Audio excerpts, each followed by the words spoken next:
This is probably the most in-depth Ultimate Beginner's Guide we've ever done. We're going to go through the early hours of Kingdom Come Deliverance 2, then go over the best perks and skills, horses, combat, mistakes to avoid, alchemy, and we'll finish with some great thieving tips for those naughty Henrys out there. Let's go! Start with something you should do immediately as soon as you get access to the open world, and that's to make these 2 potions. Now, the first one is a healing potion that you absolutely should have plenty of all the time, and the second one is the save mechanic. So while you're in Troskowitz right at the start of the game, you can actually get the materials in order to make these potions. And something to note is that all the potions from the first game, they actually still work in KCD 2 if you know the recipe. They just make the weak version here, and there are new ones that make the strong recipe, which I'll teach you how to make without having to buy the recipe, as if you can just figure out the recipes, you don't actually need to buy it. It'll just automatically get added to your recipe book once you've made one of them. So firstly, Marigold Decoction, which is what actually allows you to heal mostly in the game. Now, if you have a pouch, you can put this on your pouch and heal openly during combat, but it's very useful to use even outside of combat. Firstly, you need to go and grab some Marigold and some Nettle, and you can actually get this in Troskowitz. Now, Marigold you'll find right out the front of where the alchemy bench is, and then along the road leaving the town is where you'll find Nettle. Make sure you grab plenty of metal as you'll need it for the next one as well. So the recipe here, in order to make a strong Marigold Decoction, which will heal you for the most, first you need to add water and then 1 handful of nettle to the pot. You'll need to boil it for 2 turns and then take it off the heat, and then you'll need to grind 2 handfuls of Marigold in the mortar and pestle and then dump that into the decoction, and then grab the vial and pour into it, and now you've got strong Marigold Decoction.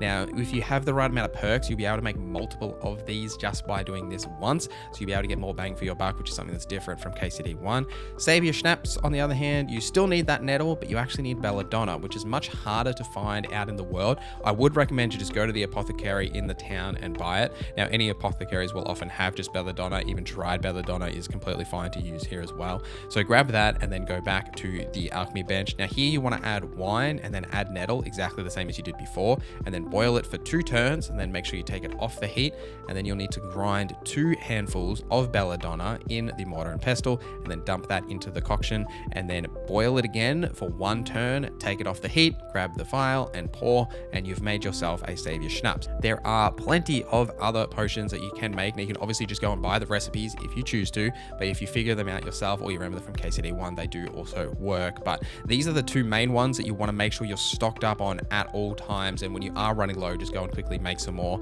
or buy some more if you do want to, but it can save yourself that extra groschen. You could even sell some if you're struggling to earn groschen in the early game, which I'll tell you how to do a little bit later in this video. You will spend a lot of time just traveling around this world. Now, if you don't like to walk, you can buy a horse early on or steal one, and it's even possible to sell horses that you steal or just make them your permanent horse. Now, I do recommend, if you want to buy one, that you go to Sameen, as you'll find an old friend here, Pebbles, that you can convince the stable master that it's actually your horse, and then you can get Pebbles for free rather than having to pay. Alternatively, you can just steal a horse. Now, if you simply just steal a horse, it doesn't become like your horse. You can't summon it or use it as storage, but in the Nomad camp, there is a horse vendor that you can either sell a stolen horse to for really good coin, or you can actually register the horse, so then it actually just becomes like your normal horse. It does cost a fair bit, like it's a pretty significant fee. Probably wouldn't be doing this super early in the game, but definitely a great way to make groschen early game is by selling horses. Just try not to get caught. More on stealing in a little bit.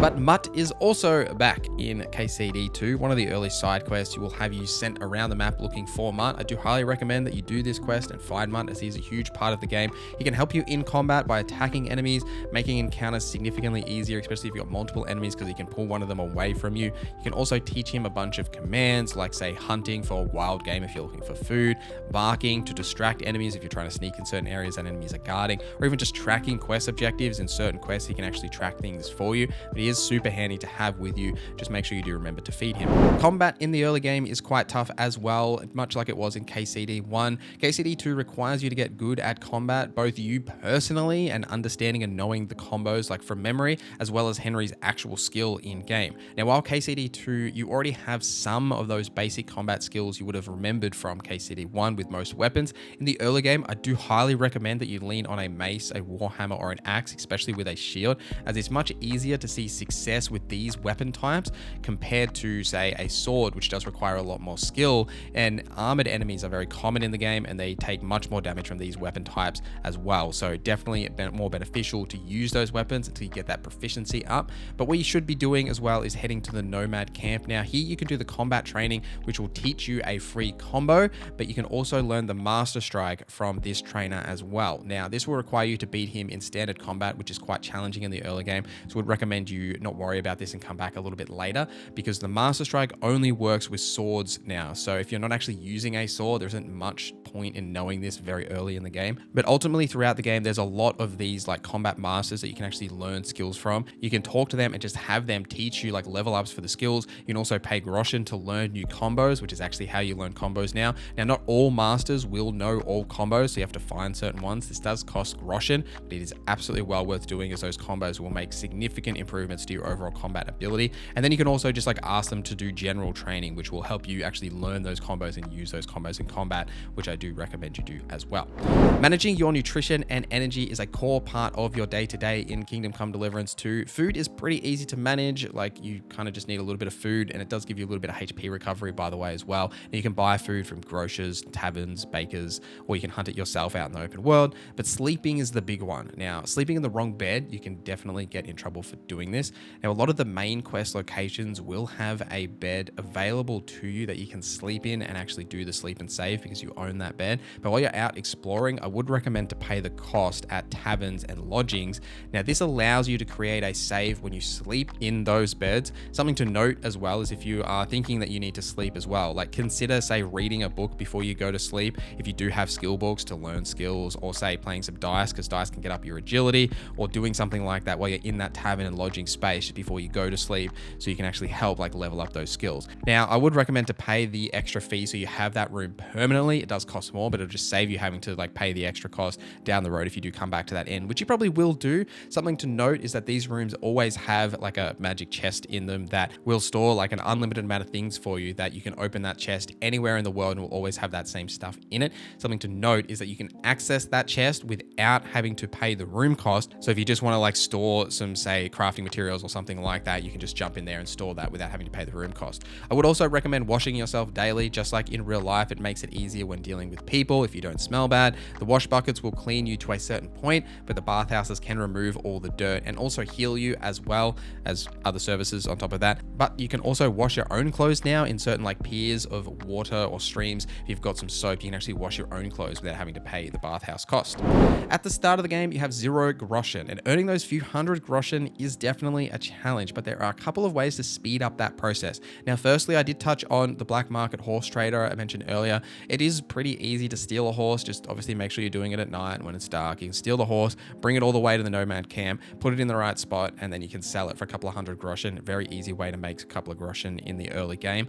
Honorably though, if you want to, say, complete quests or sell bandits gear that you defeat in the world, you can do this to earn some groschen a bit more of an honorable way. Don't forget to actually haggle the vendors as well to earn yourself a couple of extra groschen. Dishonorably though, you can steal or pickpocket whatever you like. Now, obviously traders and blacksmiths, etc., they always have better gear than just your typical run-of-the-mill farmers that you might be stealing from in the world. If you go this route, I do recommend you head down to the miller's like main quest pretty early, as he'll actually help you learn to lockpick and pickpocket and get that skill up quickly. And the more you get that skill up, the more perks you'll be able to unlock, which will definitely help you in the long run, because when you actually do start trying to do this in the open world, you really will get caught sometimes, especially early on. It's very easy to get caught. Now, the big thing to remember here is obviously not to get seen, so make sure you're wearing dark clothes and not making much noise, especially if you have Mutt with you. He can actually get you seen because he might bark at other dogs, or he might just make noise and people will draw attention to him.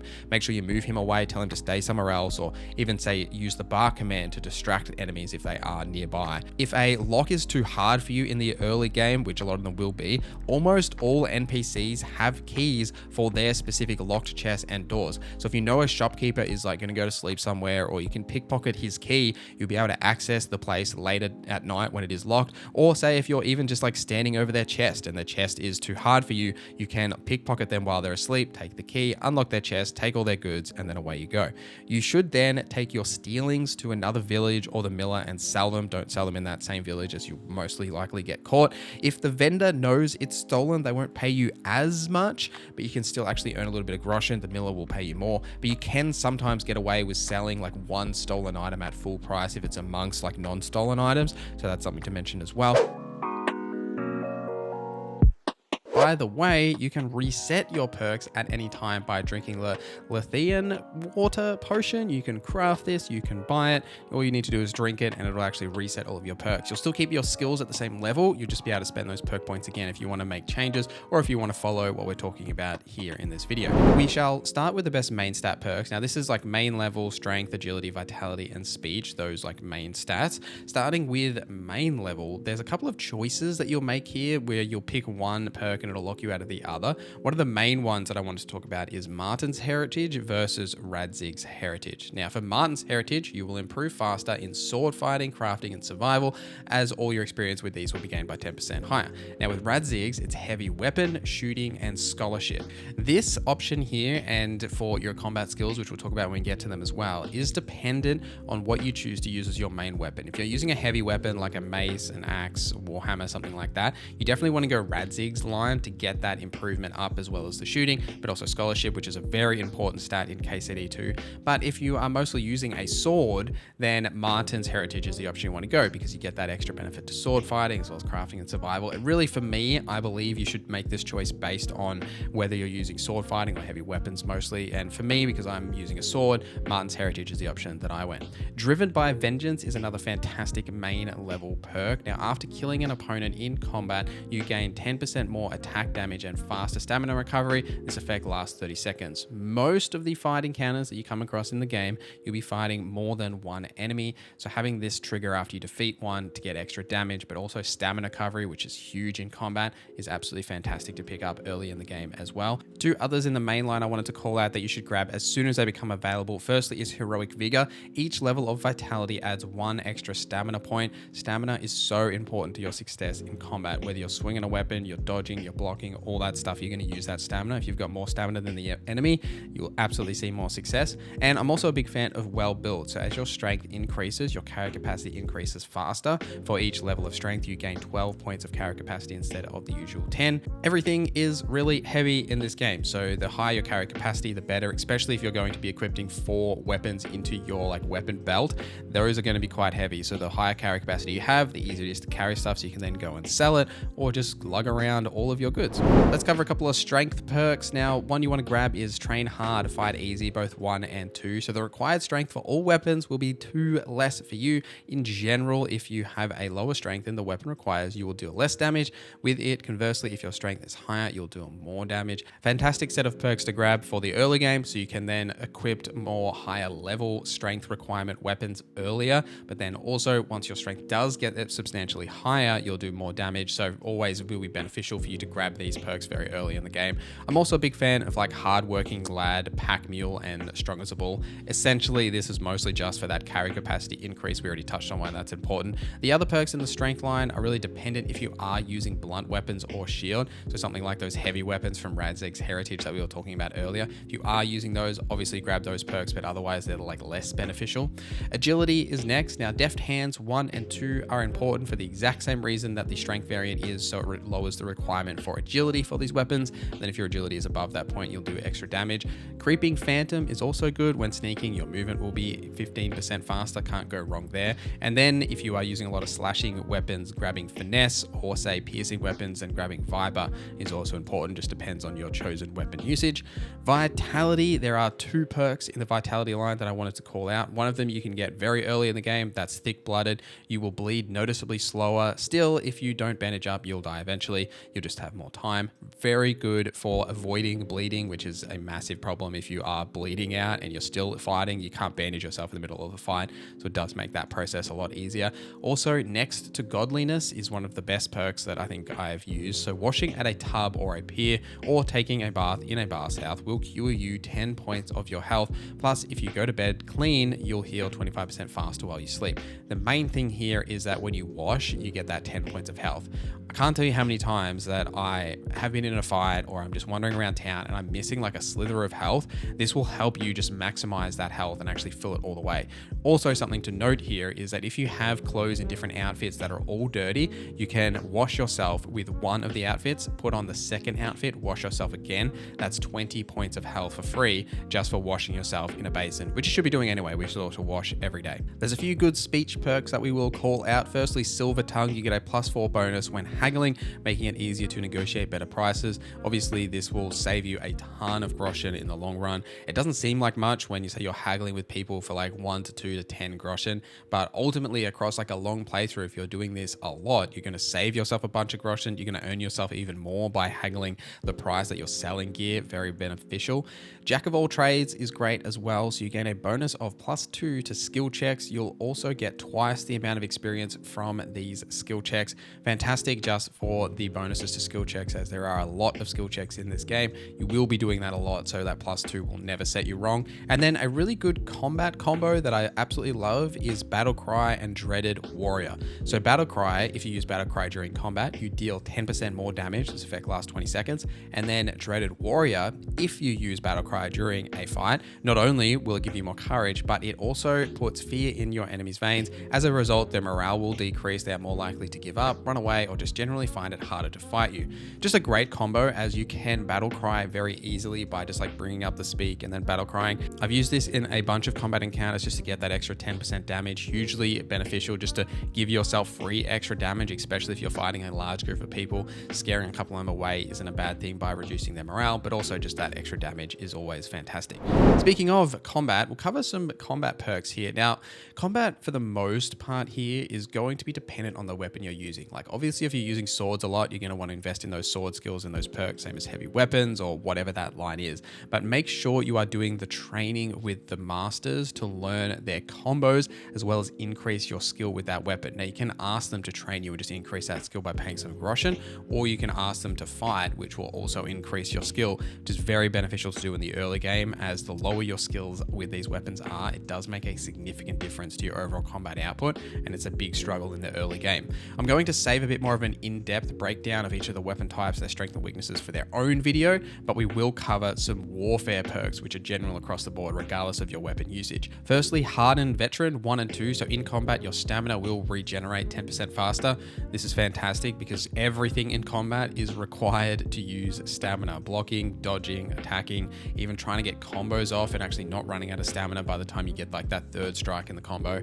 Very beneficial to have more stamina and have that regen higher as well, so that you can continue to fight much sooner. Ironclad is a good one that doesn't immediately seem useful, but it actually is. So the weight of your armor you wear affects your speed of movement and how much stamina sprinting depletes. Using this perk, your armor will weigh you down 20 pounds less, thus having a lesser effect on your stamina. Neither the actual weight of the armor nor character capacity will change, however. But the main reason you want to use this is for wearing heavy armor. So the further you get in the game, the more heavier the armor you will wear is, because you'll find like better pieces, or say you'll be actually wearing a piece in like every single one of those slots, and it'll be significantly heavier, especially once you get like a chest piece like Curious that will be a lot heavier.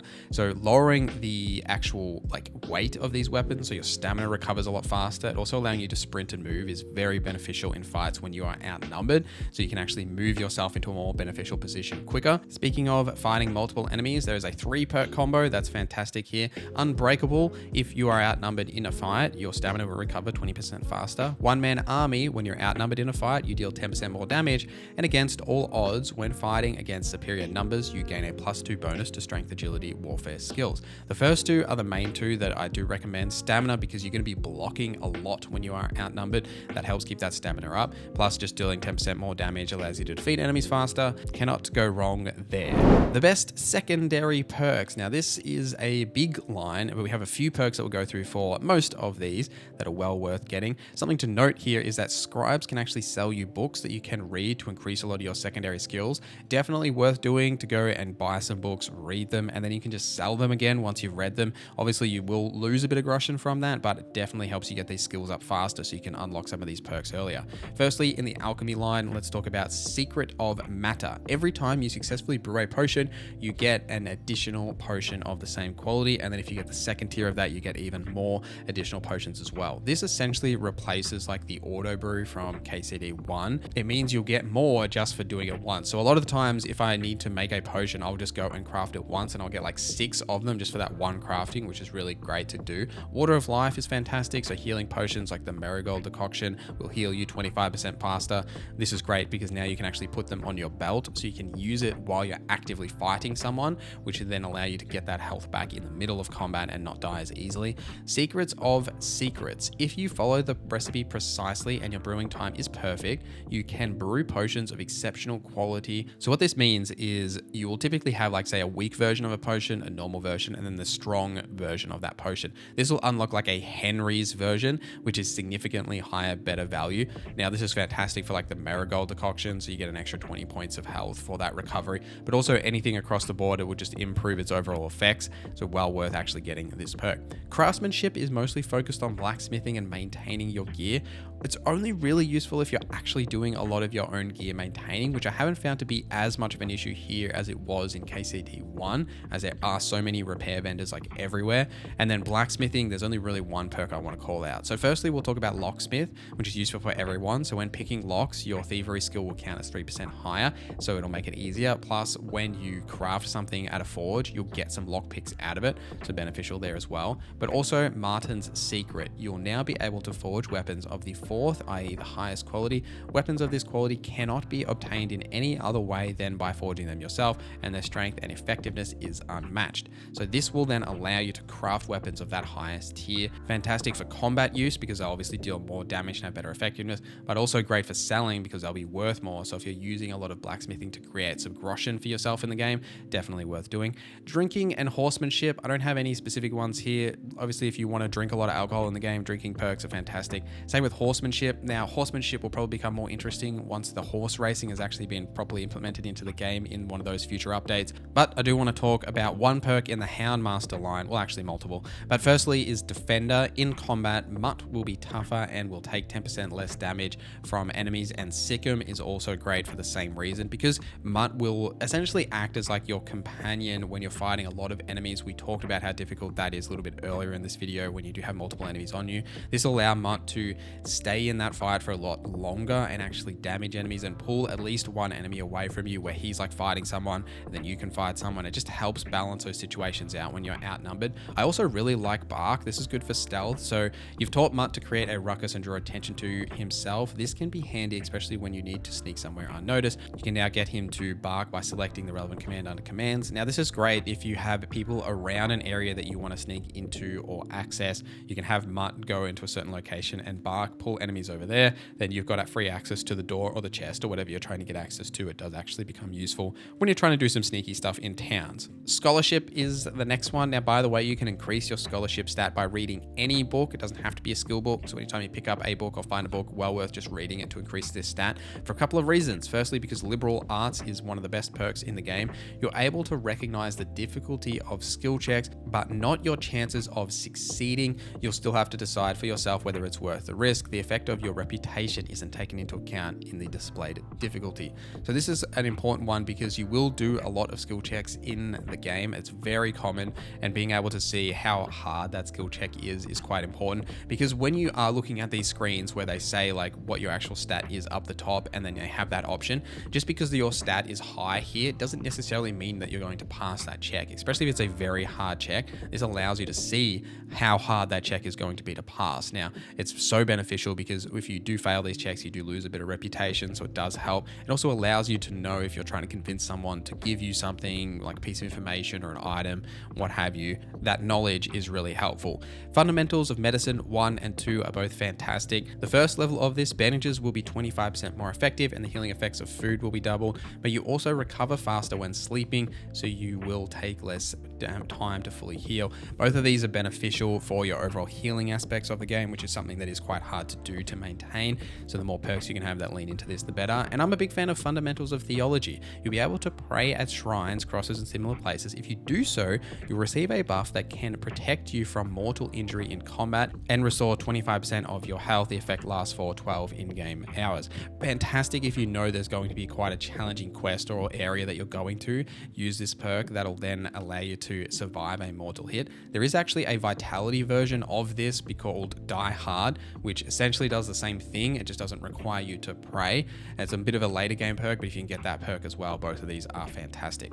Moving on to stealth, there's only one I wanted to call out here called Quick Hand. You can be very stealthy when picking locks and pickpocketing people from a distance. No one will notice you. Fantastic for pickpocketing and doing that goodness in the Kuttenberg area, because there's a lot of people walking around. It will definitely help you in those sneaky habits.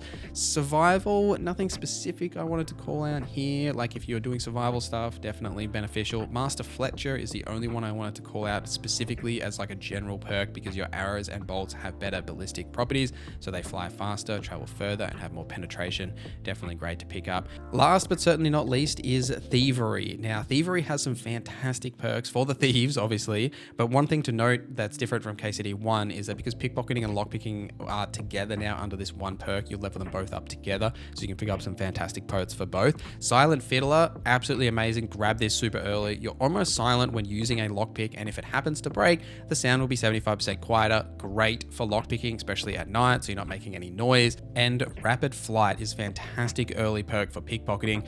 If you fail to successfully return through the doorway box during thieving minigame, you won't steal anything, but your victim won't notice you. This perk has a 3-minute cooldown. This is absolutely huge when you're trying to learn to pickpocket and build up that pickpocketing skill, so you can actually get more seconds in the minigame. Really good, because it will give you like one free fail where you won't actually get caught trying to steal. Very beneficial to have. And also, once you get this skill way up and you're essentially a Master Thief, the Master Thief perk is great. So you unlock simple locks almost instantly without the need for the minigame activation or committing a crime. Just great for very easy locks, so you can just like let yourself into people's homes and, you know, not make any noise and just kind of speed up that process a little bit. So what we'll do is we'll start with 2 free horses that you can get, and then we'll get into the best horses you can buy, plus all of the horses that are actually available to buy in the game, as I have tracked that in a spreadsheet. So we'll start with the old trusty Pebbles that you may remember from Kingdom Come Deliverance 1, and it's also the horse that you are riding during the intro of Kingdom Come Deliverance 2. Now, Pebbles can be found in Sameen at the horse trader here. Once you arrive at this location, Henry will actually notice Pebbles and realize that it is Pebbles. Now, you can pay like 200 groschen for Pebbles. However, you can get Pebbles for free by convincing the horse trader that Pebbles is actually yours by passing a speech check. This is a pretty easy speech check to pass. So if you are just looking to get a horse like right at the start of the game, it's very easy to just head down to Sameen, which isn't that far from where you initially spawn, and then go and grab Pebbles here for free. Pebbles' stats aren't great. Now, he only has 127 stamina, 138 capacity, and 30 speed, as well as 12 courage, but we'll break down what all these values and things mean as we get further into this video. But Pebbles is definitely a good starting horse you can get for free. Now, if you stick with Pebbles, Pebbles will stick with you, and you'll unlock the secret perk Good Old Pebbles, which will considerably increase Pebbles' overall stats. From what we started out with, you'll then finish with 217 stamina, 353 capacity, 53 speed, but still only 12 courage. But there is another horse with a similar secret perk. Now, that horse is actually Herring. So later in the story, once you've been to Trotsky Castle, you'll get the opportunity to get a horse called Herring. Now, this horse has better stats than Pebbles just right out the gate. So Herring's stats initially are 169 stamina, 138 capacity, same as Pebbles, 34 speed, slightly higher, and 14 courage, slightly higher as well.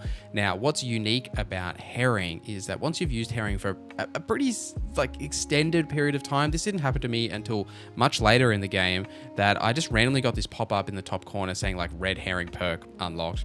I can't even remember what I was doing, and I don't even remember when it even happened. But I eventually did find it in my perks, and it is a horsemanship perk. What Red Herring does is it actually improves Herring's stats significantly as he's like come accustomed to you. So you go from 169 stamina to 235, you go to 308 capacity, which is massive, like because carry weight is so huge for the horses, because you want to store all those heavy things like any blacksmithing things on them, so it does make a significant difference. 51 speed, which is almost as good as some of the best in the game, and 14 courage stays the same. So these improved stats are fantastic. Now, this is a hidden perk, like you won't see this in your horsemanship. You just have to use this horse for it to appear. But for both of these, you don't necessarily need to do anything specific to get them. Both of them can be got for free, but there are better horses if you want to buy them. Now, I have been to every horse trader in the game and tracked all the horses' stats and their prices in this beautiful spreadsheet that I have put together for you, which I'll splash up here. So you can pause the video if you want to have a look at all the different horses and try and find one that's perfect for you. Now, what is the best horse in the game? It's really dependent on that stat that is most valuable to you personally. So we're going to cover each horse that is the best in each stat and where you can find it, and we'll talk a little bit about that stat as well. Something to note here is that the price of the horse that you are going to buy will actually be different depending on what your active horse is, as you'll trade in that horse to buy the new one, so it will knock off some of the price. But you can see of all the prices that I have tracked here at the time, they're sort of consistent because I had the same horse, so your cost might be different to my cost, but you still should be able to get a gauge for how that value of that horse is going to cost you if you do actually choose to purchase it. And we'll start with the best speed and stamina horse. That is found in the Kuttenberg stables called Kensim. Probably saying that wrong, but this horse has 235 stamina and 60 speed, but the real downside is the absolutely terrible capacity being 138 and 5 courage. Now, something to note with all the horses is when you put a saddle and a harness and those like equipables on the horses, you will actually see that capacity go up and that speed and stamina go down. Certain saddles will give you more capacity, while certain other saddles will give you less capacity while only lowering that speed by a slight amount. So finding that balance is dependent on the horse you're going for. But 138 weight is like nothing, especially if you're trying to have your horse as a pack weight. Like say you're finding a lot of gear out in the world that you want to store somewhere, and then you put that on the horse until you can actually go and sell it once you get back to the towns. Now, the 60 speed does actually make a difference. So here's a little example where I'm using this horse. My speed's 59 in this gameplay because I do have a saddle on, but I'm still like maxed out essentially in speed. And comparatively, the other horse in this footage is Herring, but Herring before the actual like secret Herring perk while wearing a saddle that brings their speed down to 30. So essentially this is a horse with 30 speed and then 59 speed. Comparatively, you can see like that speed difference. It will make a difference once the horse races are actually added to the game. Now, they're not there at the moment, but once they are added, this is definitely the horse that you want to be using for those races because it is just the fastest across the board, plus having the highest stamina, so you'll be able to maintain that sprint speed for longer. But it's not necessarily as critical right now as there's only like 1 or 2 like horse races and side quests in the game, and you very rarely will actually need that initial speed from the horse.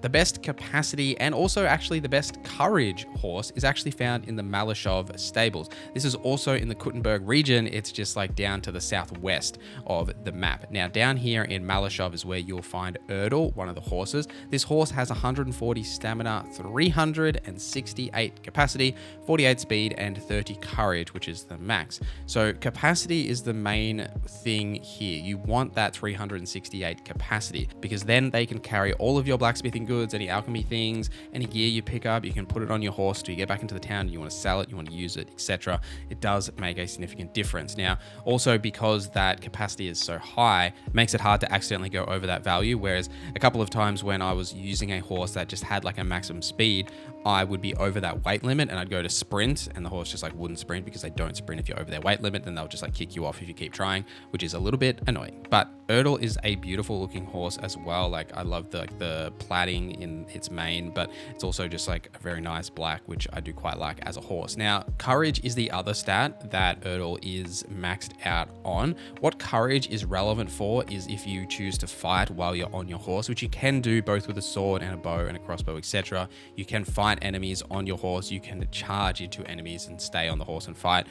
Would not recommend this whatsoever. It's very hard to actually fight enemies when you're on your horse, and your horse will get destroyed pretty quickly. Like even if you've got armor and stuff on, the horse will go down pretty quickly. They will go unconscious, so they will come back up, and you will be able to like say take them to a horse trader and wash them if you want to get the blood off. But there just isn't really any value to having a horse that has a high courage and fighting from your horse unless you honestly just want to for the sake of it, right? It's significantly easier to get off your horse and actually just fight enemies 1v1 or mano a mano and just like let the horse run away, because then you can actually hit the enemies, because it is a little cumbersome to fight on the horse.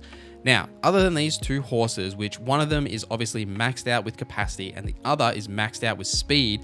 Now, there is one horse that is in the Kuttenberg stables as well called the Pishik Lad. This is a good like hybrid horse between these two. So the stamina here is 194, the capacity is 338, which is significantly high, and the speed here is 55 and the courage is 23. But so you've got a high speed being 55, which is much higher than Erdal's, and you've got a capacity at 338, which is just lower than Erdal's, but way higher than Kishom, the other horse you can get at Kuttenberg that has that max speed. So if you want a bit of like a do-it-all horse that has good speed but also capacity, this is probably the one that I would go for. But as I said, I did bring up that Excel spreadsheet before if you wanted to pause the video and pick one based on that list that you choose to use. But definitely the best horses come from the Kuttenberg region, so I wouldn't be buying one in the Trotsky region in the early game.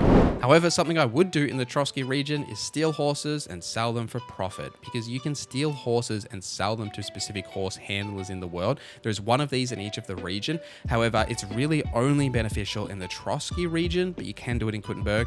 What I mean by that is in the Trotsky region, if you steal a horse and take it to the horse handler at the Nomad camp, if you park it in between the two ribbons, you'll be able to sell or acquire that horse. Now, if you sell that horse, you can sell it for a solid profit. However, the handler doesn't have a ton of groschen, so you won't be able to get like that full price out of say like a 2,000, 3,000 value horse, but it's still a good way to make some pretty easy groschen, because there will be horses around that you could just, you know, take and bring there and sell them for whatever groschen you can get. Conversely, in the Kuttenberg region, just west of Kuttenberg city, you'll find a horse handler here that works for King Sigismund. Now, you can sell horses to this guy, but they will only be sold for 1 groschen, regardless of the horse. He won't give you any more money. So there's not really any reason to do this once you're in Kuttenberg, but you can obviously go back to the Trotsky region if you want to just, you know, sell some horses and make some groschen. Now, with both of these horse traders, you can acquire the horse that you have stolen. And what that means is they will like make it your actual personal horse. So you'll be able to summon it and treat it the same as if you like bought a horse or were using one of the free horses we were talking about earlier in the video. Now, it is possible to steal any of the horses that we've talked about that you are going to buy in this video, right? At any of the stables or even any horses that you find around the world, you can just take them, bring them to the horse handler and acquire them. Now, that acquire price will be less than what you would be paying if you were buying the horse at full price. So you will save yourself some groschen. However, if you do get caught, especially trying to steal a horse in the middle of Kuttenberg, you're probably going to get caught. If you do that, chances are you'll actually get a massive fine, which you can pay, or you can get branded. And if you are branded, no one will deal with you until that debuff is gone. Like, you won't be able to trade or talk to people or anything like that. And the other downside is that if you do commit a lot of crimes, you might get executed, which is also probably not something that you do want to happen. But you can steal these horses. It's much easier to steal the horses from, say, like Malashov or any of the horses that you see just traveling around the world and acquire them or sell them, because, you know, they're not in the middle of a bustling city. So it makes it a little easier, if you know what I mean.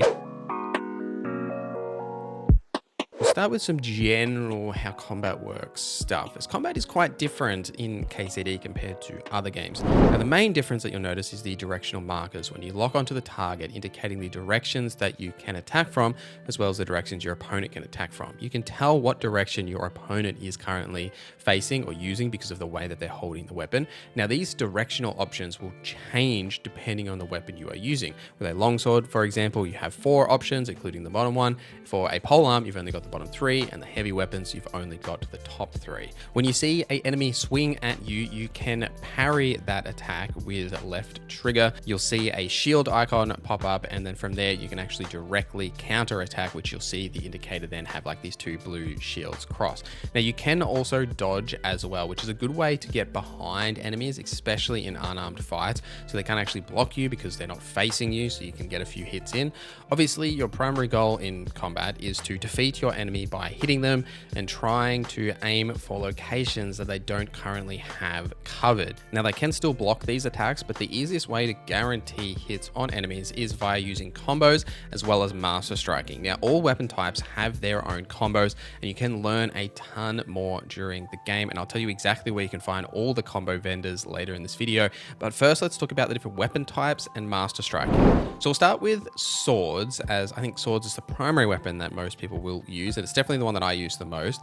Now, swords do primarily slash damage, but they do have the lower option in their like little reticule, which is actually like the stab, the piercing damage. While being one of the most versatile weapons in the game because they do have some great parry capabilities and blocking capabilities, they are one of the best weapons in the game because of Master Striking. Now, you can obtain this in the Trotsky region at the Nomad camp by talking to Tomcat and completing the Combat Training 2 quest, which you can do very early in the game. And what this will allow you to do is essentially block an attack while also automatically countering that attack at the same time. Now, by doing the training here, you'll essentially learn how it works, but basically what you need to do is attack from the opposite direction that your opponent is attacking from when you're in that parry window, and you'll trigger like that Master Strike animation. You can do this with any form of sword, including a short sword. If you have a shield equipped as well, it works exactly the same. Now, in terms of swords, like what swords to use, I personally love long swords just because they have such high amounts of damage potential. They're also great for poking reach as well, and they have good combos and slash damage, and fantastic for Master Striking, as well as having the defensive capabilities of holding such a sword like that. Now, there are other swords as well, like you can have sabers that do bleed damage, or hunting swords that can do a little bit of like the crush, the blunt damage, and then you've also got the short swords, which are best comboed with a shield.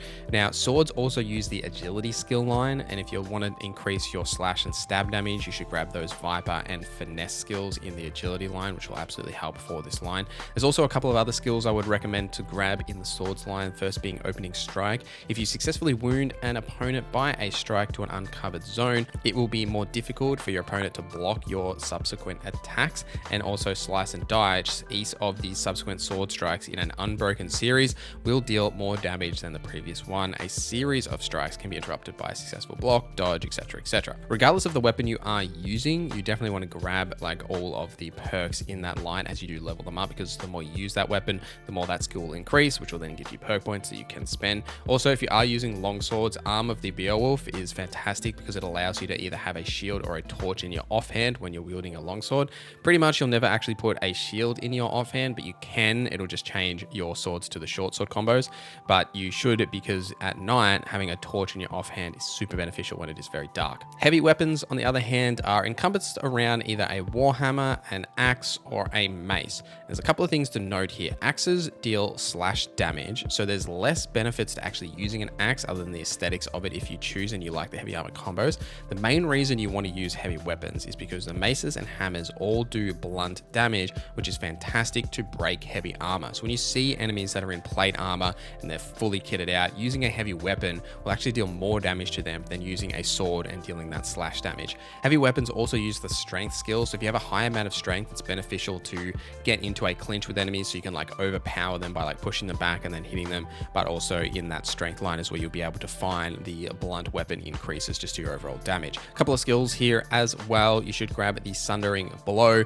When you hit enemies with a heavy weapon, their armor will count for 10% lower, which is just fantastic because of the main reason you'd be using heavy weapons. And then you've also got Bone Breaker. If you wound an opponent with a warhammer, mace, or cudgel, their stamina will recover 15% slower, and it will last for 15 seconds. Now, the main thing to think about with heavy weapons is that you almost always want to combo this with a shield. They have very limited like blocking capabilities. You can parry and block with a heavy weapon, but they will damage the weapon very quickly, and it's not their primary focus, which is why you want to have this with like, say, a heavy weapon and a shield in your offhand. And then you've also got unique combos with the heavy weapon and shield as well that you can trigger. Polearms is the last of these melee weapon categories. Now, the polearms have the longest reach of all these weapons, but they are significantly slower than the other weapons. They do have really strong combos as well, but they are very long to trigger. They are also mostly stab and slash weapons. They're not really blunt weapons. Polearms also have the unique ability to knock down ladders in certain like big siege battle scenarios. I aren't really a fan of the polearms, to be honest. Like, if you're wondering what weapon you should use primarily, I've already touched on that. It's probably going to be a longsword. Polearms, they're good to have because of that reason, to have like that like ladder knockdown, which you will need in certain encounters, and they do have that extra reach. But the benefits of a longsword and the combos of the longsword, even though the reach is slightly less, they are definitely a better weapon to use. Though you could definitely use a polearm if you wanted to. There's just a lot of caveats to think about in terms of speed speed, especially if you are fighting a lot of enemies. They can definitely be a bit of a challenge. A big general tip, regardless of what weapon you're using, is you should know 2 to 3 combos for that weapon off the top of your head, as combos are like the only guaranteed way to hit a target, as the last attack in a combo will always hit the target, alongside the Master Strike that we touched on with the sword specifically. So there is also an element of using these skills with Henry and leveling up his ability to use them, as the higher that skill is, the more chances you will have of hitting, plus obviously the perks that you have will also make that overall usage of that weapon better. But it's also, you got to think about your own skill and remembering a couple of combos so you can quickly pull them out of the memory bank and use them in those encounters to guarantee hits. Also, if you like what we do here, consider hitting that like button or subscribing, or the membership program. For just $1, you can get early access to videos like this and all of my other guides, build videos, and those cheeky long form essays we do. Plus, there are other benefits like members only channels in the Discord, merch, and more. So if you like what we do here, please consider hitting that join button or subscribing, as it helps me more than you know. But enough of that, back to the video. Now, you can also just use unarmed, both in normal combat, but also there are plenty of challenges for unarmed. Now, the best way to level up your unarmed skill is simply by re-challenging the fights for the unarmed experience. In both regions, there are unarmed challenges that you can complete by talking to various NPCs, and you'll be able to complete the challenges to defeat the enemies, get a couple of groschen, and then you'll be able to go and challenge like the champion of that region.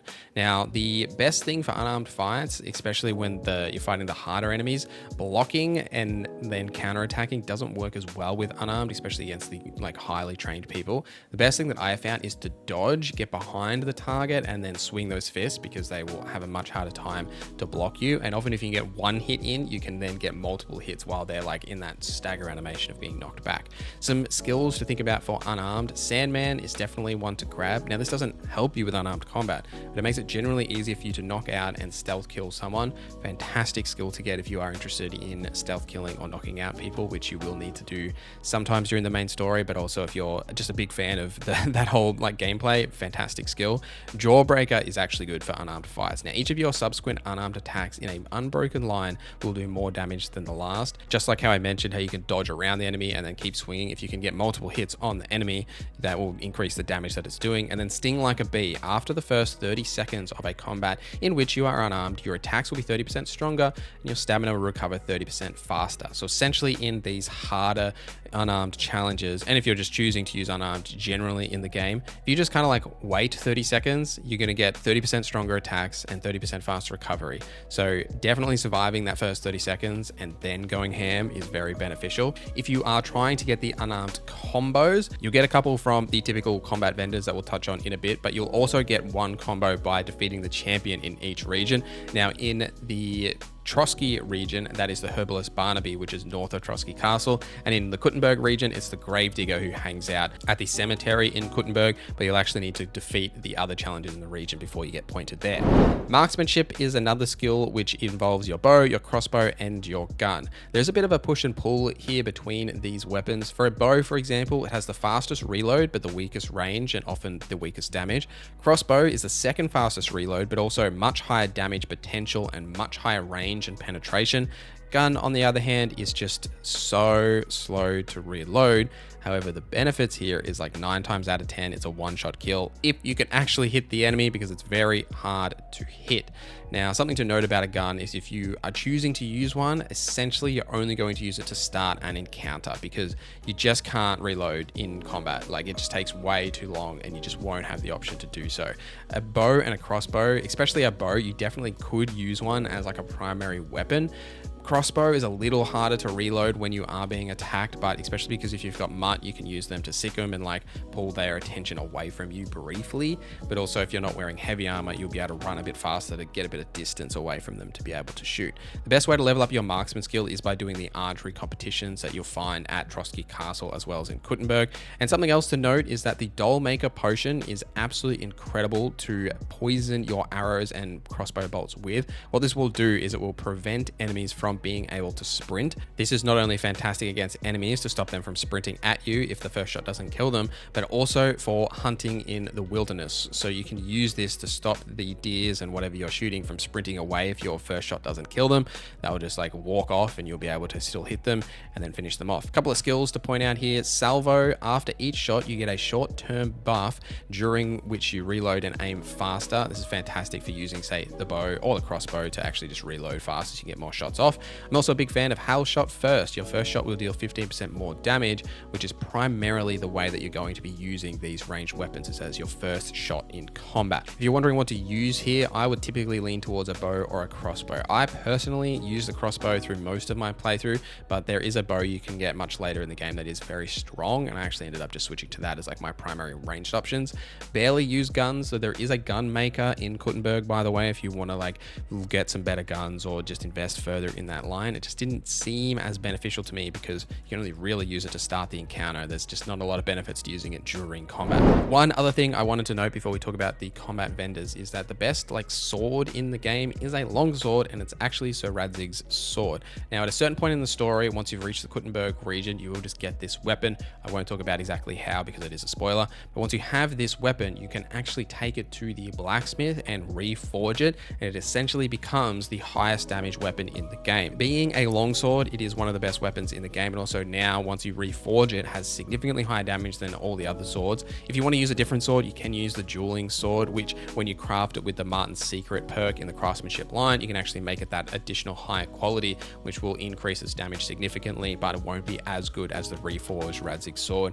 But also something to note with swords as well is that you can take them to the sharpening wheel. If you combine that with the sharp as a razor perk, they will just generally do 10% more damage because you sharpen the sword yourself. All right, all the combat vendors. Something to note about these is that they're not always going to be available to you. So when you run into these vendors, you absolutely should be buying all of their combos at that specific time. In my playthrough where I have finished the game, I have missed a couple of these because I didn't actually buy them all at the same time and they're not available to me, so I can't even get all of the combos, which is quite sad. Before I talk about these people, there is some like slight spoilers here because I'm obviously telling you the name of a person and the location in which you can find them, and I'll be very vague about at what point they disappear, that you can't actually access them, but it's just something to note that I'm going to tell you the names of people. It's not like massive spoilers, but if you don't want like any spoilers, then obviously that's a thing, but I'm going to put them in order from the earliest you'll find them in the game till the latest, so just keep that in mind. All right, so first is Master Tomcat, which you've probably heard of at the Nomads camp. He sells mostly sword combos that you'll be able to get from him. He's also the guy you get the Master Strike from that we touched on earlier in the video.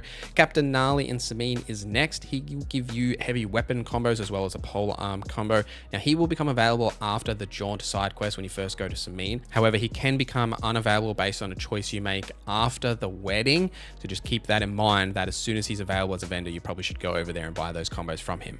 Black Batash in Trotsky Castle is another one that sells a few combos. Now he will be available as soon as you reach Trotsky Castle, and he's available all throughout the game, but I would recommend to buy them from him as soon as you run into him, because there is a period of time where you can't get back to Trotsky Castle, so you won't actually be able to get those combos. Captain Frenzel in Suckdale Castle is the first one that you'll run into in the Kuttenberg region very quickly after arriving in that region. Definitely buy these combos immediately, as he does become unavailable at a certain point late in the story, and it's completely unavoidable. The Dry Devil at Devil's Den is next. Now once you have met him and he does come to the Devil's Den, you will be able to talk to him, learn his combos, and he's also someone that you can fight in the combat arena there if you want to get your skill up. Jan Posey is next. Now he's found at the ruins of Zimberg after you have completed his quest at Billaney, which is that nearby town. You'll run into him at the tavern there. You'll need to complete his quest, and then after that he'll become available at that location, teach you some combos, as well as become a combat arena that you can practice your fighting at. Master Menhart in Kuttenberg is another one. You will have run into this guy pretty quickly after you have arrived in Kuttenberg City. Now by completing his quest and having him take over the hall, you will be able to learn combos from him, especially longsword combos, as he is a sword master. He has some great combos that he can teach you. And the last one is also in Kuttenberg, but it's tucked away in the very top corner. It's the Guard Commander Hans. He's always available here that you can talk to him and learn some combos from him. But that is all of the main combo vendors, other than the unarmed ones that we touched on a little bit earlier. I'll start with a bit more of a broader general topic that I wanted to cover in this video, which is, I guess you could just describe it as like, don't just do the objectives. And what I mean by that is most of the quests in the game can be completed in numerous ways and will have not only different outcomes, but ways that you can complete the objective. A lot of these quests will ask you to acquire something or do something, and you could acquire that thing by, say, stealing it. You could ask for it.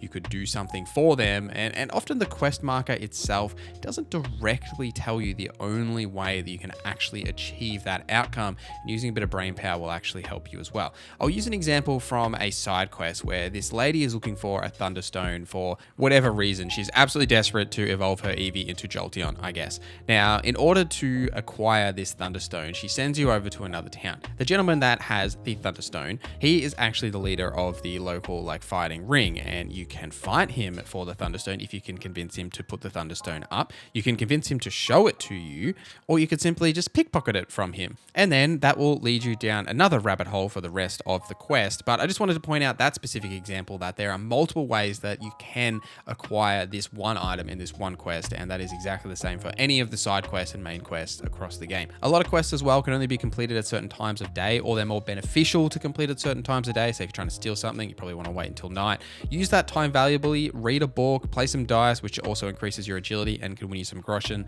Do some combat training to improve your combat capabilities or learn some new combos. Attend an archery tournament. Plenty of different things that you can do to fill in that time and level up your skills rather than just skipping, 6 hours ahead of time. When you do get to new towns, by the way, talk to the innkeepers and ask them what's happening in that region. They'll give you some general activities and potential quests that's happening in that town and nearby areas. By the way, any of the inns that you can sleep at, they all have a magic storage chest where you can store all of your items that you don't want to carry with you. You don't actually need to pay for the room to access this storage chest. You can just go up to the room and use it, even if you haven't actually paid for that room in that specific inn. And return to NPCs even if you have finished their quest. For a lot of quests, there are actually follow-up quests in that same sequence that they will continue on, especially if they tell you about it. Make sure you remember to go back and talk to them, because they will definitely have more quests for you. I have a full video breaking down all of the perks that you need to get, and I'll link that here for you. But there's a couple of high-level perks that you got to grab that I specifically wanted to call out here that are generally across the board fantastic for your success. The first is liberal arts. Now, what this does is you'll be able to recognize the difficulty of skill checks, but your chances of succeeding. Now, while all skill checks, when they do appear on the screen, you'll be able to see what actual stat it's going to use and your number of that stat. Also, your reputation with that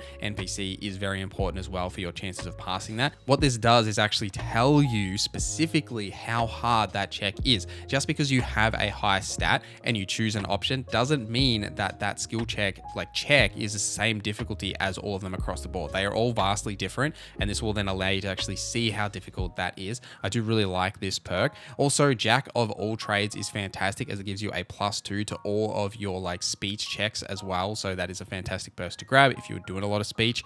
I'm also a really big fan of the Battle Cry and Dreaded Warrior combo. What this means is with Battle Cry, when you use Battle Cry during combat, just by bringing up the speech and choosing Battle Cry, you'll deal 10% more damage for 20 seconds. And then the Dreaded Warrior will allow you to demoralize your enemies, giving them a likelier chance of giving up, running away, or generally find it harder to fight you. Just a great combo for just a quick button press. You can just get 10% extra damage and demoralize the enemy. Just fantastic.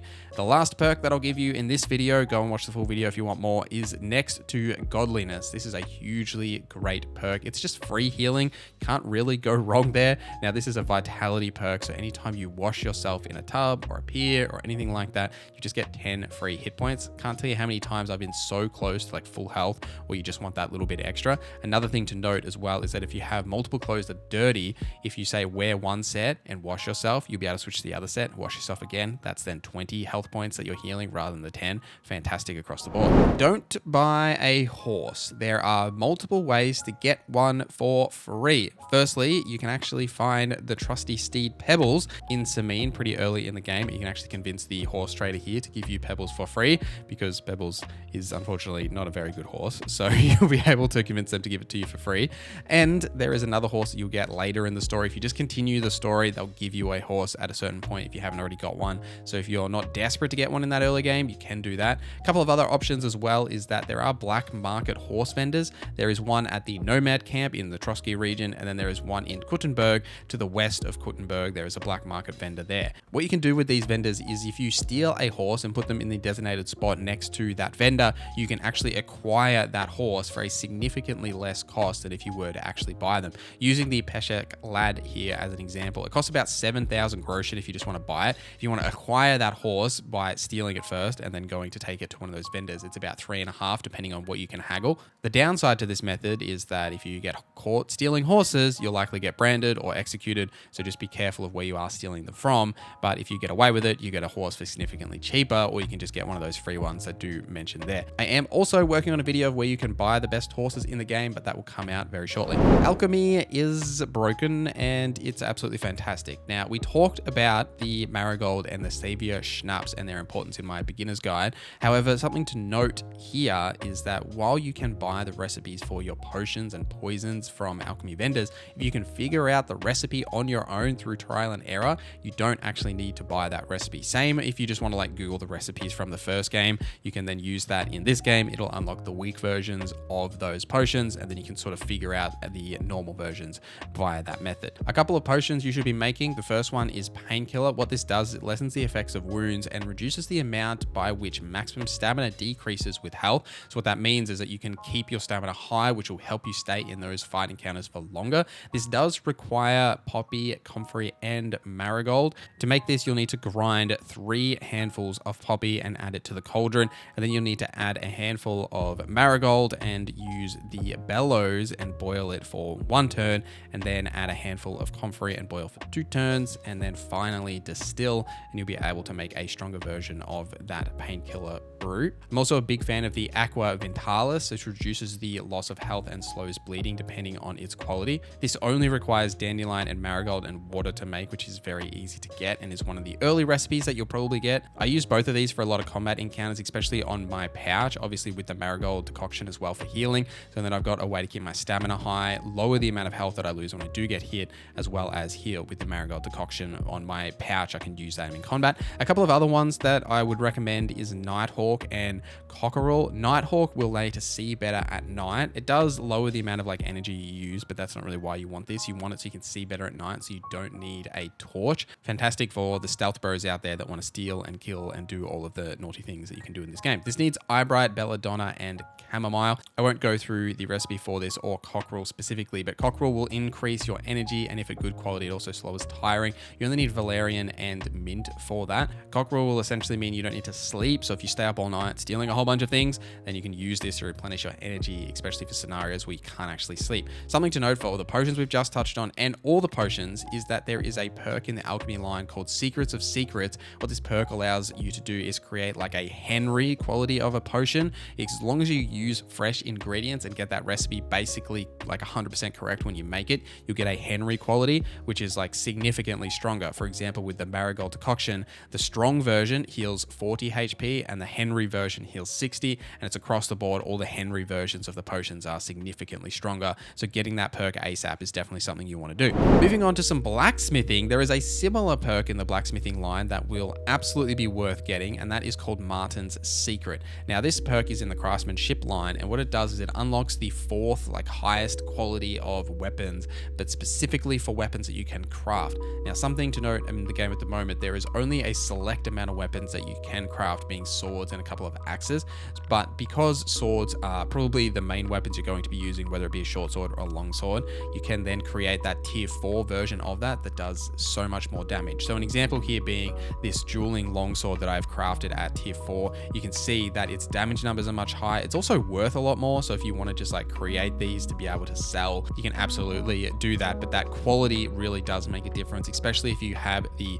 razor sharp perk so that you can sharpen these weapons yourself and then get additional damage on top of that. Definitely well worth doing for your own weapons and just maintaining them yourself for the extra damage potential. If you are looking for recipes, you can typically buy them from blacksmiths and those sort of vendors, so do check with them, and you will occasionally find them out in the world as well. If you're wondering what the best longsword to craft it is the dual dueling longsword, so I would recommend trying to find that recipe in order to craft it. And speaking of combat, don't skip combat training for a couple of reasons. Now, firstly, something that's different from KCD 1 to 2 is that all weapons have their own skills, right? That you'll level up by actually using them, whether that be actually just training at a master or using them in the world, you'll level up. But they now all have their own perks, and you learn combos from combo masters that you find throughout the world. Now, some of these are only temporary as well, and at this time, I haven't figured out if there is a way to get all of the combat combos if you miss some of these that are temporary.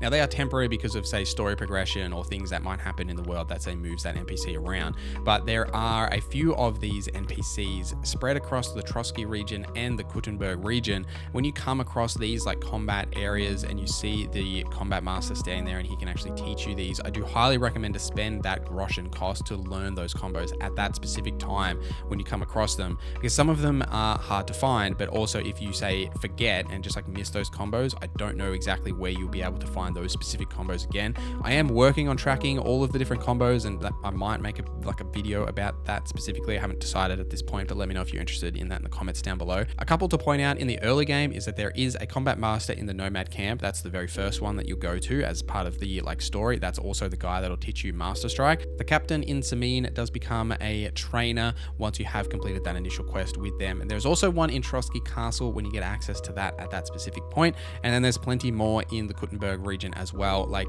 Jan Posey of Zimberg is one that you need to complete his side quest in order to unlock him as a combat trainer. And he does have 3 different combat combos that you can learn from him as well, but you'll need to complete his side quest first. And then there is the Mendhart in Kuttenberg, and you'll need to complete their side quest in order to unlock him as a master to learn his combos, as well as you can learn skills from him. He's like maxed out in most of the combat skills, just like his apprentice is, who also has some combos for you to learn as well.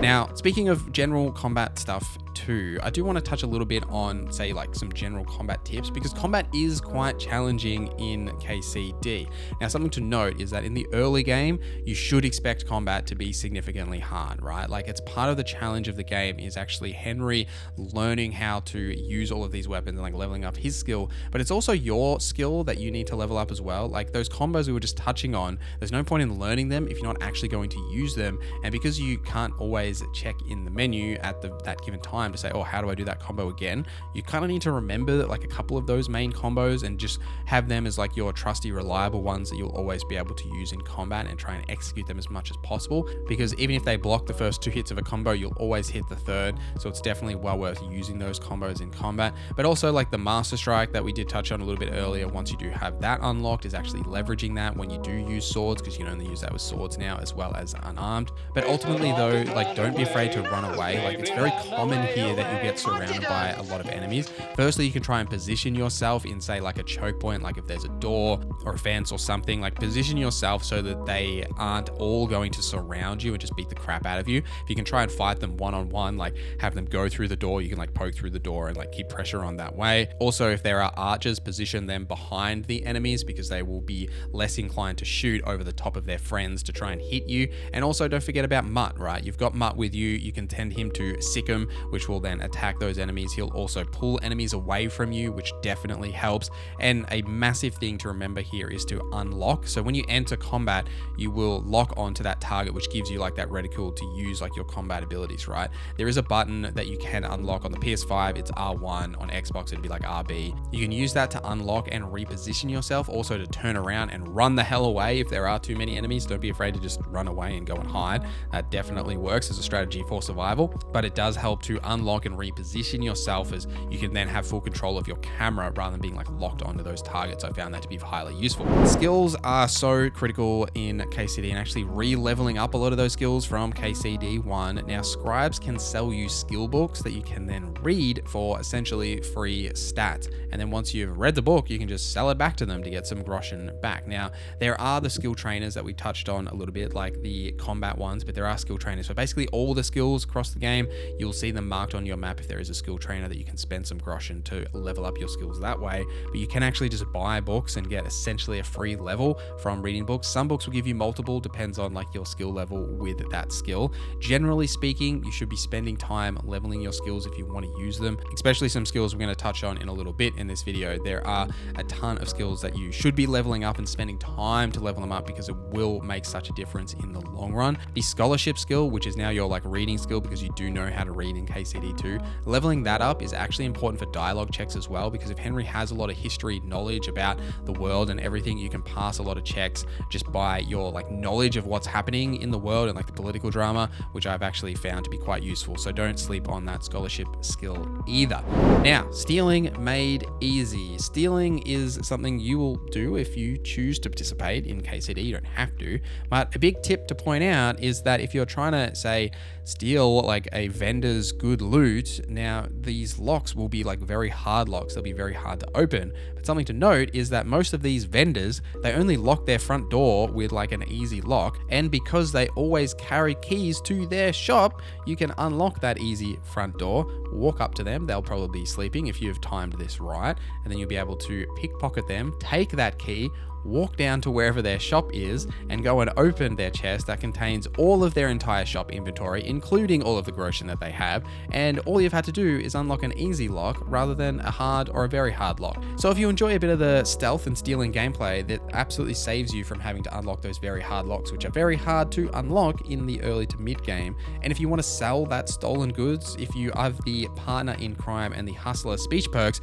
you can essentially just sell that stolen gear you took from them literally right back to them without them even knowing about it. It's a great way to earn some groschen and get some pretty solid gear without having to require you to unlock some of those harder locks. This last mistake I have for you is something that I learned the hard way. Now, there are some main missions that are practically require you to have a stealth outfit as well as have leveled up your stealth and the ability to knock out or stealth kill enemies, which does take time to learn and actually level up those skills to increase your chances of being able to knock them out, as well as just being able to stealth in these areas. I won't show you any of these really just for fear of spoilers, but there are some main quest scenarios that are essentially forcing you to use some of those stealth mechanics.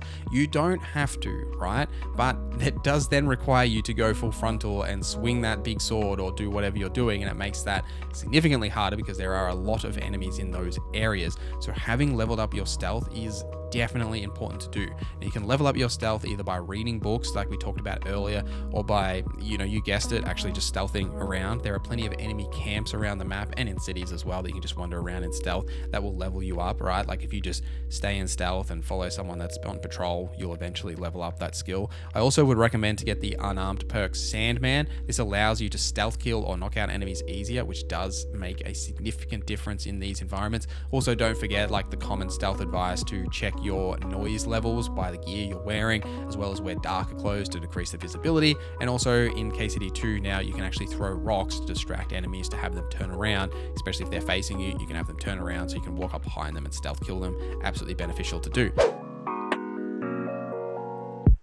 Firstly, I want to talk about the Secret of Secrets perk, which unlocks the highest tier of quality for your potions. This does make a significant difference. Now, what this does is it unlocks like the Henry quality of potions, as long as you are using fresh ingredients and you get that potion recipe basically 100% correct. Like you can make the occasional slight mistake, and in some recipes I've noticed if I use like one dried herb and the rest are fresh, I'll still get a Henry quality, but for the most part it needs to be like essentially perfect. A clear example of why this is important is the Artemisia potion. At the weak and like the standard levels, it just increases your strength for a period of time, which isn't that useful. Now at the strong, but especially the Henry level, you'll still get that strength benefit, but it will reduce the stamina cost of attacking and defending. Now, if you've done any combat in Kingdom Come Deliverance 2, you'll know that stamina usage is like the crux of the entire combat system, other than remembering combos. So reducing the amount of stamina cost burst is so beneficial. Plus, getting that extra strength means you'll often deal a little bit more damage as well, depending on the weapon type that you are using. So it's a really strong potion to use, and it shows that clear example of difference between a Henry version versus like a normal version. And you can see in this footage here when I'm just sparring with Menhart, the difference in the stamina usage compared to with the potion off versus it on when I'm just constantly swinging away. Like, it essentially means I won't run out of stamina at this point when I'm like maxed out because of all the extra stamina buffs that I do have from perks. Before we get into the specific potions that you should be making, I want to talk about herbs generally speaking as well. Now, you will find herbs just on the side of the road, like all around the map, and you definitely want to be picking them up regularly. You can just buy them, but like I wouldn't necessarily recommend it, especially because most herbalists often sell the dried variants, which will prevent you from getting the Henry quality. Something that I've found really useful for just finding herbs out in the wilderness, as well as just like general map exploration, is the Explorer perk. This can be found under the Scholarship line. What this will do is it will unlock the entire map for you, so you'll be able to see everything and all the points of interest. I didn't actually know that there was a herb garden and a herbalist like right near Trotsky Castle in the Trotsky region until I got this perk, because essentially you can see everything on the map here. So definitely herb gardens are obviously fantastic for finding herbs, but this will help you find herb gardens on the map, but it will also help you see locations where you might be able to find them, because you know when you're looking in your menus and you're looking at the herbs, it'll say like, oh, this could be found, say, you know, in the forest clearing sort of area, something like that. You can then look at the map and see exactly sort of where those locations would be, because the whole map is available to you. But obviously, you know, herbalists then are included on the map because they're always outside of the town, so sometimes they're hard to find, and you'll be able to buy the herbs from them as well if you did want to go down that route. Let's get into some combat potions that you should be making. Before we do that, save your schnapps. I'm not going to cover how to make this in this video, as I have already covered it in my beginner's guide, so go and watch that if you want to know how to make save your schnapps. But it is absolutely a potion that you should be making. I just feel like it's not really relevant for this video when we're talking about some more advanced potions. But I will talk about the Marigold Decoction, because the Henry version of this potion heals you for more than half of your health. Plus, when you get the perks that increase the overall health you get, it essentially one potion will max out your entire health from a Henry Marigold Decoction. Now, to make a Marigold Decoction, you do need nettle and marigold, which is super easy to get. To make this recipe perfectly, you do need nettle and 2 marigold. Now, something that I like to do with all of my potions, if there is a grind, like grinding some of the herbs, I always do that before I actually start the making process, just so I don't forget to do that grind. So in this case, with marigold, you need 2 handfuls of marigold. I always grind that first and then put it in like the little bowl. Then you need water in the pot with a nettle, and then you need to boil it for 2 turns and then take it off the heat, add that grinded marigold, and then pour, and you're all good. The Henry version of the decoction does heal for 60 health as well as cure hangover. It's definitely worth having these higher quality and making a fair chunk of these as well. Having the perks like the Secret of Matter 1 and 2 that then allow you to brew more of that potion just by making one of these is definitely beneficial. Like, I'm getting 6 just for one brew here, so I need to do this like twice, and I've got 12 of them, which will essentially sustain me for a pretty solid period of time. Next is the Painkiller Brew. Now, this is still a combat potion that you absolutely should be crafting. You need poppy, comfrey, and marigold for this one. It is a little bit more complex. So for this one, you'll need to grind the poppy, and that is 3 handfuls of poppy, and then you put that into the cauldron with spirits, and then from there you add 1 handful of marigold and use the bellows and boil for 1 turn. Add a single handful of comfrey, and then you'll need to boil for 2 turns, and then finally distill. Now, in order to distill, you need to pick up the vial, and then the still is actually next to that, and then you'll need to distill it by just like holding X as you typically would pour the potion out. Just make sure you don't forget that step, and you'll be able to get a Henry quality painkiller. The Henry version of this potion suppresses the effects of injury, and your maximum stamina decreases with health 75% less for 15 minutes. So what this means is you take less damage from actually being hit, but the main crux of this potion is the stamina reduction with your health being 75% less. So you may have noticed when you do take damage, your stamina will reduce at the same rate that your health does. With painkiller, even if your health reduces, your stamina won't reduce as much, because how important stamina is for combat, like we already touched on in this video. It makes such a significant difference, especially when you're in a tight spot and you're actually getting destroyed by enemies. If you can keep that stamina high, you can keep blocking for longer as well as attacking for longer, because once that stamina starts getting really low, it becomes very hard to stay on top of enemies when they're attacking you, as well as actually being able to counter strike and potentially win that encounter. Aqua Vitalis is next. Now this is a pretty easy one to make. All that you actually need is marigold and dandelion, and you'll find dandelion everywhere. As it's a weed, you'll find like the yellow flowers all over the place. So for this one, you need to grind the marigold. You only need one handful of marigold for this one. I like to grind it before, as mentioned, and then you just need to add water to the cauldron along with 2 handfuls of dandelion, and then boil it for 1 turn, and then add that grinded marigold, and then boil for 2 turns, and then you distill after that point. The Henry version of this potion, you lose 60% less health and bleed 60% slower for 15 minutes. That is a massive reduction in the amount of health that you will lose when you do take hits. Now, by comboing the Aqua Vitalis, the Painkiller Brew, and the Artemisa that we touched on, you essentially become like an iron tank if you have got armor on. Like, for the most part, enemies won't be able to kill you unless you do something silly or like, you know, make mistakes. Like, say for example, you're wearing a helmet and you forget to pull that helmet down and they whack you in the face with a giant hammer. Won't kill you, but it will still deal a decent amount of damage, as you can see in this footage. But it does make such a difference to the amount of damage that you will actually take, not only the stamina reduction, but also the health.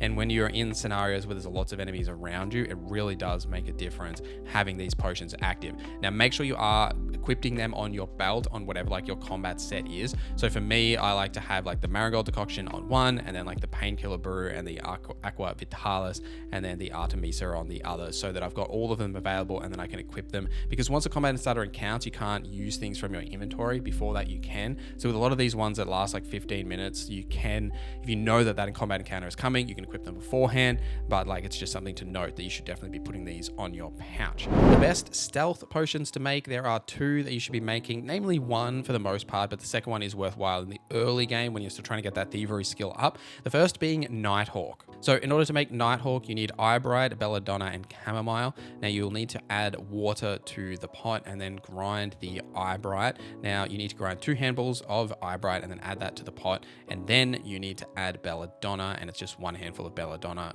Boil it for 3 turns and then grind Chamomile, and it's just the 1 handful of Chamomile. Add that to the pot and then finally pour, and you'll be able to make Nighthawk. Now what Nighthawk does is at the Henry level, it does stop your energy from reducing, which is great if you're trying to like stealth around at night when it is dark and, you know, spend that night thieving rather than sleeping. That definitely helps. But also the main thing here is that because you can see at night without the torch, you will then be less visible to enemies, so you can stealth much easier, as well as wander around the town without like being spotted if your visibility is low enough. This comes into play when you're trying to sneak into enemy camps at night or say steal things. That's the main reason you use the Nighthawk. Quick Finger is the other one here. This increases your thievery and your craftsmanship skills. The main thing is thievery here, so it makes it easier for lockpicking and pickpocketing.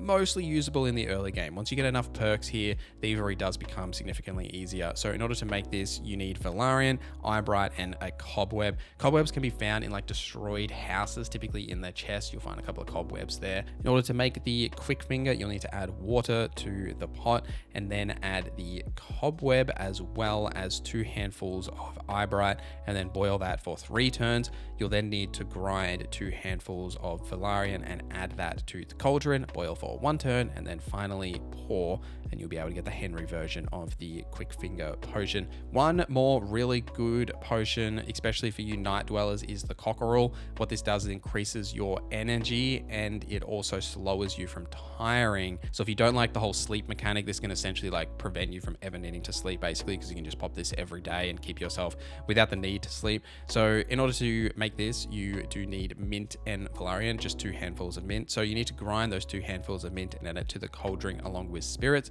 boil for 1 turn, and then add 1 handful of Valarian, boil for 2 turns, and then distill. Very easy to make and get that Henry quality. The Henry quality of of this potion is an increase of 30 energy, and your energy decreases 50% slower for that day. But moving on to some poisons, as there are like two main poisons that I think you should absolutely know how to make for two different reasons. The first one we're going to talk about is the Bane potion. Now, you use this mostly to poison cooking pots or say like wine barrels or things like that. What you do that for is that when they say wake up in the day or they're going to bed at night and they're having like their meals, if you have managed to poison their pots or their wine without them noticing, they'll consume that and essentially just kill themselves. It makes that so much easier. There's a non-lethal version of this called Lullaby, which essentially does the same thing. It just knocks them out rather than defeating them, if that's your thing.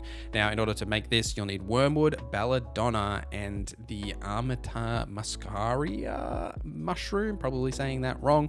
The mushrooms are a little hard to find, but you can definitely buy them from herbalists if you are struggling, but they're the red mushrooms that you might find out in the world. Any of this potion's version that you make will result in death, but it's the speed at which that death results at. So the Henry version is much quicker than like the strong version, etc. In order to make this, you'll need to add wine to the cauldron, and then you'll need to add a handful of wormwood and boil for 2 turns. Then you'll need to grind 2 handfuls of belladonna and add that to the cauldron, and then boil for 1 turn using the bellows. Don't forget that step. And then just take it off the heat, add the mushroom, and then you can finally distill it, and you'll make the Henry version of this potion. Now, the Henry version will poison the enemy to death within 15 seconds, and the strong version is 30 seconds, and then it's less depending on that variant that you are actually using. Something to note with these is that in most cases, you're only going to get 1 or 2 enemies with these poisonings, because they will notice that, you know, someone ate the food and then immediately died. A lot of the enemies will be aware that maybe there was something wrong with that food, right? So they won't actually finish it. Like in this footage here, you can see that they were both eating food. One of them didn't actually finish their meal, so they did survive. But I did finish them off by using the Doll Maker potion attached to one of my arrows. Now, the Doll Maker potion is fantastic because what this does is it makes running impossible, and it reduces the weapon skills, which is fine. It does decrease their health at the higher versions, but the main crux of this potion is running impossible. The reason that is important is when you are hunting game, like when you're out doing your hunting, you may have noticed that in KCD2, when you're out, you know, poaching and hunting, trying to take down deer, roe, etc., you will shoot them once and they will yeet themselves away. They'll immediately disappear. Now, you can sometimes send Mutt after them and he'll catch up to them, but having a arrow or like a crossbow bolt that has this on it will prevent them from running, so they won't be able to escape, so you can easily defeat them. To make the Henry quality of the Doll Maker, you will need spirits, 2 handfuls of Herb Paris and 1 of Valerian. You just need to add the Herb Paris to the cauldron along with spirits and boil for 3 turns.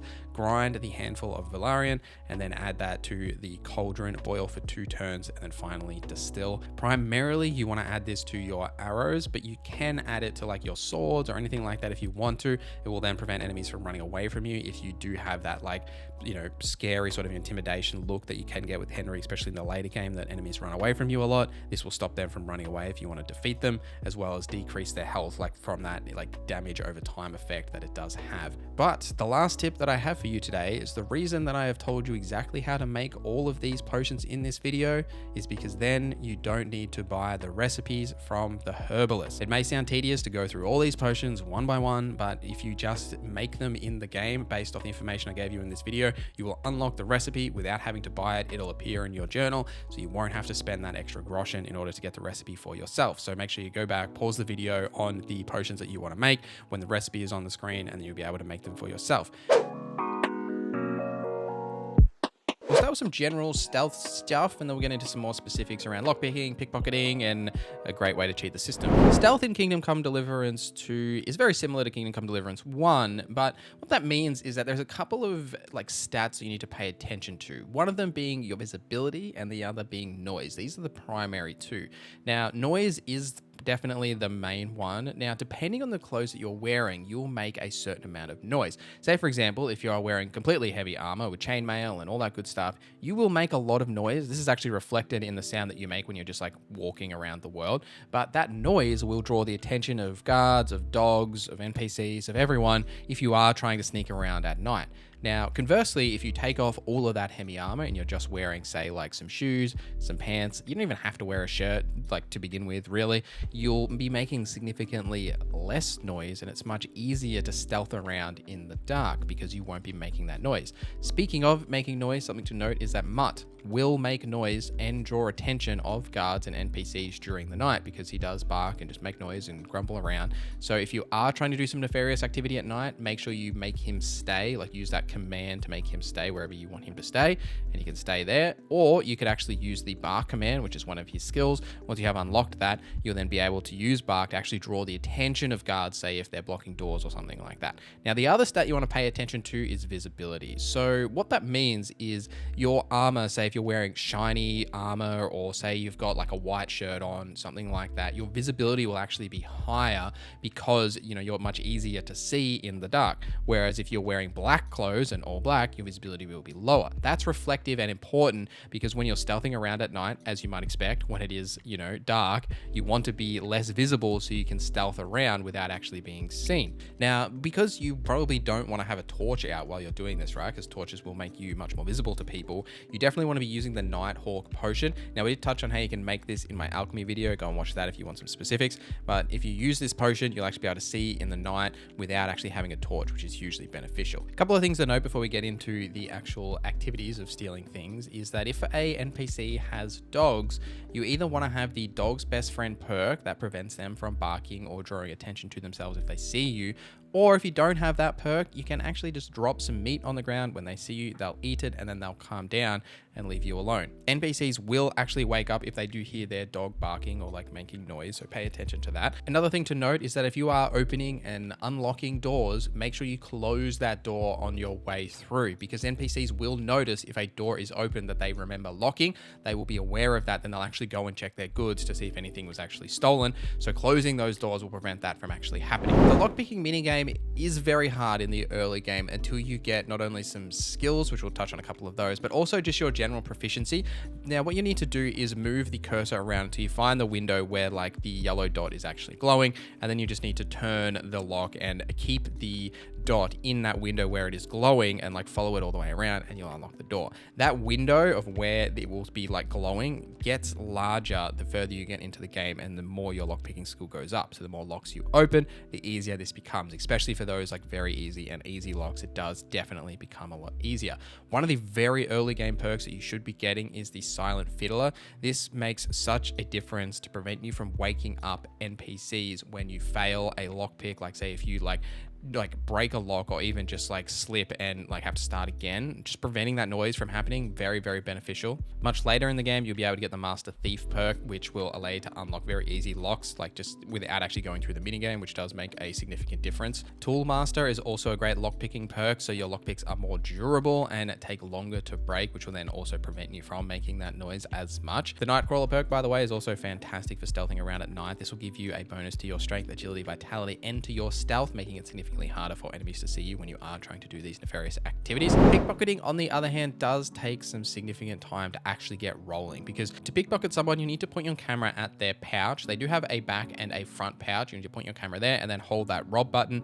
And then the longer you hold that button for, the more time you will have to pickpocket them. Now, there's a balance to watching the color of that circle. If it goes red, it means they're very close to actually seeing you, and you want to hold that as long as you can, prevent them from actually seeing you, and then it'll pop up the actual window where you can do some serious pickpocketing. Now, the timer that you'll see like around the circle, anytime you pick an item up, that timer will get less, and you'll essentially just need to choose and make that decision of what you can try and grab without them noticing, and then going out through the door at the top is important to actually take what you do have.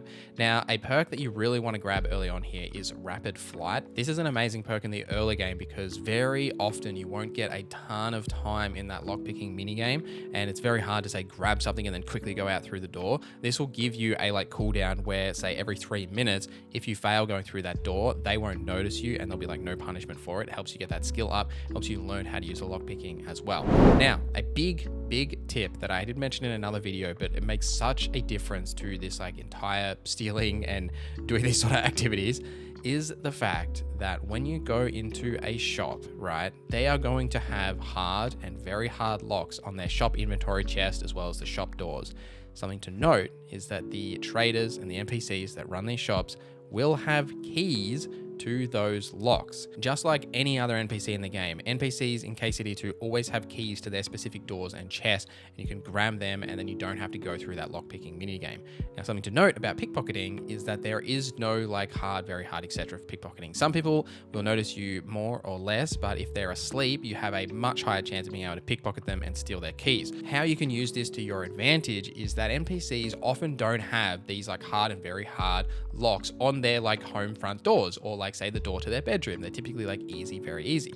You can pass that lockpicking check, sneak into their room, pickpocket the key from them, and then jump down to the shop, and you'll be able to open the shop door, open up that chest, steal literally everything you could possibly want, and you're essentially laughing. If you're wondering where you should try and steal the best stuff from, it is always going to be those shop vendors. They will have the most amount of stuff that you can steal, as well as like a store of groschen if you haven't like say sold a bunch of stuff to them and like bought all their groschen for that day. Typically like after a day or so, like their groschen stores will replenish, but you can just steal it from their chest, and the Kuttenberg vendors especially have the most groschen as well as the highest value gear that you can actually steal.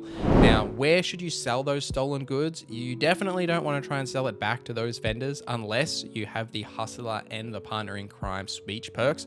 The Hustler one will make it easier for you to sell stolen gear for the most part here. Once you have that perk, most vendors will accept stolen gear. They just won't pay you as much for it. But Partner in Crime will literally allow you to steal gear off someone and then sell it straight back to them because no one will know. But there's also the Thieves' Eyes perk, which will allow you to see if an item is considered stolen where you are, like in the town and things you are. So if you've stolen a bunch of items from, say, town X, you can jump over to town Y, see if they're actually stolen, and then sell them there, as it's often better to sell stolen goods in different towns than you take them from until you get these later game perks that just make it significantly easier. And the last thing that I wanted to mention as well is there's a fun little detail that you can just drop goods, stolen or not, on the ground, and people will pick them up, they'll equip them if it's better than what they have, and yeah, it's just a fun little detail. You can help out those beggars, you can be a bit of a Robin Hood and just give them the best gear in the game, and it's just kind of funny to do. And also, if you have stolen a bunch of gear and you don't want to sell like women's clothes back to the vendors for like 20 groschen, which there's much better things to sell, just drop them on the ground and give them to someone else. Much easier. Also, be careful about wearing the stolen goods that you may have picked up in front of the person you stole it from, as they will definitely notice when you're wearing their clothes and they will confront you about it. Also tell guards as well. If you're still looking for more, why not check out this video that shows you where you can get all the treasure map rewards in Kingdom Come Deliverance 2. Thank you for watching this video till the end. Thank you to our members for supporting the channel. My name is Norza, and I hope you have a great day.